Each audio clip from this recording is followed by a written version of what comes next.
जय हिंद। मैं हूं जितेंद्र कुमार। आप देख रहे हैं स्टडी सफर तक। 2013 यानी आज से करीब करीब 10 साल पहले की बात कर रहे हैं। यह 11वां साल है जब बीजेपी भारतीय जनता पार्टी जिसे कहते हैं पूरी तरह से एक ही व्यक्ति का उसके ऊपर शिकंजा है, कब्जा है।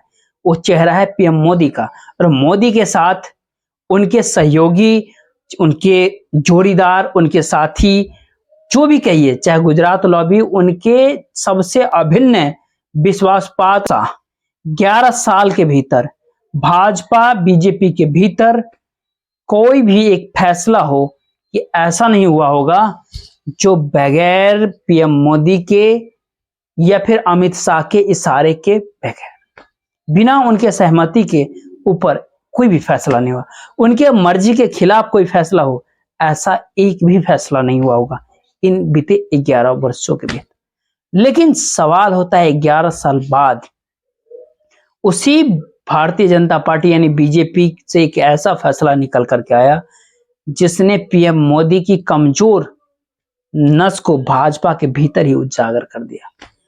क्या यह कमजोरी जो 11 साल के भीतर जिस पार्टी के ऊपर पीएम मोदी का केवल शिकंजा था, उस पार्टी के भीतर के बड़े नेताओं और संघ आरएसएस जो पिछले 11 साल से पीएम मोदी के पीछे चलने को मजबूर थी, जो संघ भाजपा को हमेशा निर्देश देती थी, मोदी के लिए गाइडलाइंस बनाती थी, वो संघ जिसके पीछे भाजपा कभी चलती थी, पिछले 11 साल से वो संघ जब पीएम मोदी के पीछे पीछे चलने को तैयार हो गया, क्या इस कमजोर नस को संघ को समझ में आ गया?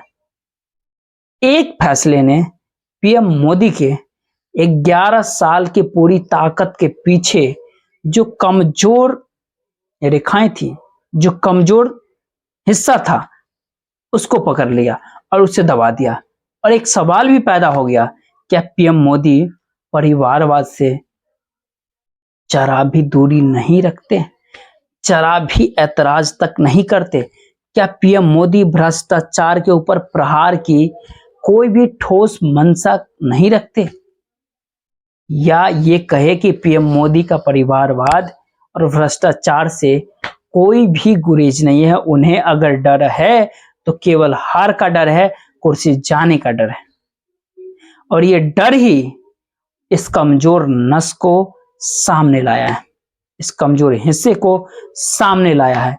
इस फैसले को समझने के लिए जो कर्नाटक के भीतर बहुत बड़ा परिवर्तन हुआ, वो कर्नाटक के तरफ झांकते हैं और फिर इस बात को समझते हैं कि ये कमजोरी कहां है। कर्नाटक के भीतर नए प्रदेश अध्यक्ष की नियुक्ति हुई भाजपा के भीतर। 6 महीने से खाली पड़ा हुआ प्रदेश अध्यक्ष का पद, हालांकि खाली इसलिए भी नहीं कहते क्योंकि नलिन कुमार कतील जो हैं इस पद के ऊपर कायम थे। 2019 के भीतर वो प्रदेश अध्यक्ष बनाए गए थे, 3 बार के सांसद रहे थे। 2022 के भीतर कार्यकाल पूरा हो रहा था, 3 साल का कार्यकाल था, विधानसभा का चुनाव थे, कार्यकाल बढ़ाया गया उनका। बुरी हारें मिली, लेकिन भाजपा को कुछ भी समझ में नहीं आ रहा था प्रदेश अध्यक्ष किसे अब बनाए। अब कर्नाटक के भीतर भाजपा ने नया प्रदेश अध्यक्ष बनाया, विजेंद्र को। ये विजेंद्र जो हैं येदियुरप्पा के पुत्र हैं, छोटे पुत्र हैं। बड़े पुत्र जो है, बड़े बेटे जो है राघवेंद्र हैं, वो सांसद है शिवमोगा से। और पहली बार ऐसा हुआ कि विजेंद्र ने उसी शिवमोगा जिले से, शिकारीपुरा सीट है जहां से पहली बार विधायक बने। 2018 के भीतर मैसूर की वरुणा सीट से टिकट वो मांग रहे थे, और यही पीएम मोदी शाह की भाजपा जो है, जिसने बीएस येदियुरप्पा के छोटे बेटे विजेंद्र को विधानसभा चुनाव लड़ने लायक भी नहीं समझा था, टिकट तक नहीं दिया था, और अब प्रदेश अध्यक्ष बना दिया। पूरी इस कहानी को समझने के लिए पूरी कर्नाटक को समझिए, इसी से साफ हो जाएगा कि विजेंद्र को प्रदेश अध्यक्ष बनाते समय लाल किले से 15 अगस्त के दिन भ्रष्टाचार अब भारत छोड़ो, ऐसे नारे पूरे दमखम से लगाने वाले पीएम मोदी,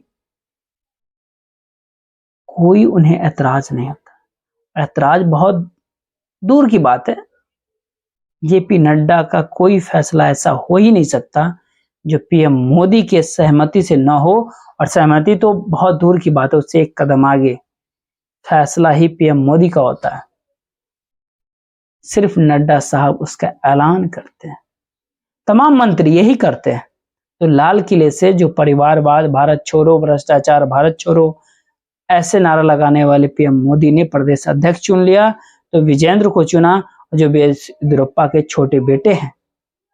योग्यता के अगर मापदंड से देखिएगा तो आज से करीब 5 वर्ष पहले विधानसभा चुनाव लड़ने लायक भी नहीं माना था, भाजपा वालों ने नहीं माना था, यानी पीएम मोदी ने नहीं माना। लेकिन 2020 में येदियुरप्पा मुख्यमंत्री थे तो उनको संगठन में उपाध्यक्ष बना दिया गया था। बीजेपी के भीतर उपाध्यक्ष की क्या सांगठनिक भूमिका होती है, अब बखूबी समझ रहे हैं। भ्रष्टाचार की बात अगर करें तो कर्नाटक के भीतर बीएस येदियुरप्पा भ्रष्टाचार के मामले में जिनके कार्यकाल के भीतर पहचान ही बन गया, कर्नाटक के भीतर भ्रष्टाचार के सबसे गंभीर आरोपों से घिरे रहे येदियुरप्पा, उसी बीएस येदियुरप्पा के बेटे हैं। परिवारवाद की अगर बात करें तो बीएस येदियुरप्पा जो है मुख्यमंत्री रहे, भाजपा के सबसे बड़े चेहरे रहे, कर्नाटक के भीतर बड़े बेटे राघवेंद्र सांसद रहे, और छोटा बेटा जो है प्रदेश अध्यक्ष रहा। अब इन सब बातों से अलग जो बातें हम स्टार्ट किए थे कि कमजोर हिस्सा पकड़िए, उस कमजोर हिस्सा को समझने के लिए पिछले विधानसभा चुनाव जो कर्नाटक के भीतर हुआ उसकी बात करते हैं। कर्नाटक के अंदर जो विधानसभा चुनाव हुआ, नतीजा आया तो 136, 224 की जो असेंबली थी, जो विधानसभा थी, उसमें से 136 सीट कांग्रेस को मिली और 66 सीटें भाजपा को मिली। जो पिछले बार भाजपा को 104 मिला था और 80 कांग्रेस को मिला था, लेकिन इस बार भाजपा को 66 और कांग्रेस को 136, यानी कांग्रेस भाजपा को हरा दिया। इस नतीजे के पीछे बीएस येदियुरप्पा का अपमान और उपेक्षा, इस बात को बहुत बड़ा कारण माना गया, सबसे बड़ी वजह के रूप में देखा गया। इस बात को मान लिया गया कि पीएम मोदी की साथ की जोड़ी जो थी, येदियुरप्पा के साथ जैसा व्यवहार किया, जुलाई 2021 के भीतर उन्हें मुख्यमंत्री की कुर्सी से हटा दिया गया। बसवराज बोम्मई को मुख्यमंत्री बनाया गया सिर्फ ये बात सोच करके कि बीएस येदियुरप्पा लिंगायत है, लिंगायतों के सबसे बड़े नेता हैं, उनके जरा बसवराज बोम्मई लिंगायत को ही रिप्लेस कर देंगे तो लिंगायतों में नाराजगी भी नहीं होगी और बीएस येदियुरप्पा को निपटाया भी जा सकता है, और निपटा भी दिया गया। पीएम जो है सो उन्हें मुख्यमंत्री पद से हटावा भी दिया। उसके बाद जाकर के बहुत पीछे झांक के देखिएगा, पर्दा के पीछे येदियुरप्पा बहुत पीछे गए। कर्नाटक की राजनीति भाजपा इससे बाहर नजर आए, चुनाव के भीतर एक आध बार नजर आए तो खतरा देखते हुए कि कटिंग सेरेमनी टाइप जो थोड़ा बहुत होता है वो करके कर्नाटक की जनता को, लोगों को एक झांसा देने की प्रयास हुआ। जैसे राजस्थान, मध्य प्रदेश में कभी कभी लगता है कि शिवराज और वसुंधरा मजबूरी है भाजपा के, तो उनके नाम को ले लिया जाता है क्योंकि उनका सम्मान है। इस तरह का ही कुछ होता था वहां भी। तब तक वहां नाराजगी इस कदर बढ़ चुकी थी लिंगायतों में कि उसका खामियाजा जो है नतीजों के रूप में सामने आ गया। भाजपा 66 सीटें पे सिमट गई। या ये कहे पीएम मोदी और शाह को यह बात को पता चल चुका था कि कर्नाटक के भीतर बीएस येदियुरप्पा की बगैर भाजपा नहीं है। पीएम मोदी को जो मुगालता कहते हैं, जो गलत फहमी थी, जो खुशफहमी थी कि पीएम मोदी सबसे बड़ा ब्रांड है जो कहीं भी खड़ा होकर के चुनाव जिता सकता है, कर्नाटक भी मोदी के चेहरे और मोदी के नाम के ऊपर लड़ेंगे, कर्नाटक की जनता ने उन्हें रिजेक्ट ही कर दिया, हटा ही दिया। और मोदी का एक सामान्य रिजेक्शन नहीं था, ये बहुत बड़ी भयंकर रिजेक्शन था कर्नाटक के भीतर से। सवाल उठता है उस भयंकर रिजेक्शन के बीच जब 24 की कुर्सी खतरे में आई लोकसभा के चुनाव की, पीएम मोदी और शाह की जोड़ी ने बीएस येदियुरप्पा के परिवार हो, उसके सामने घुटने टेक दिए, उनके छोटे बेटे को प्रदेश अध्यक्ष बना दिए, क्योंकि ये ऐसा यकीन हो चला पीएम मोदी साहब को कि कर्नाटक के भीतर बीएस येदियुरप्पा के अलावा जो है कोई झंडा जोरदार नहीं हो सकता, कोई सेनापति नहीं हो सकता भाजपा का, जिसकी अगुवाई के भीतर भाजपा वहां पर जीत हासिल करने के बारे में सोच सके। बहुत बहुत धन्यवाद।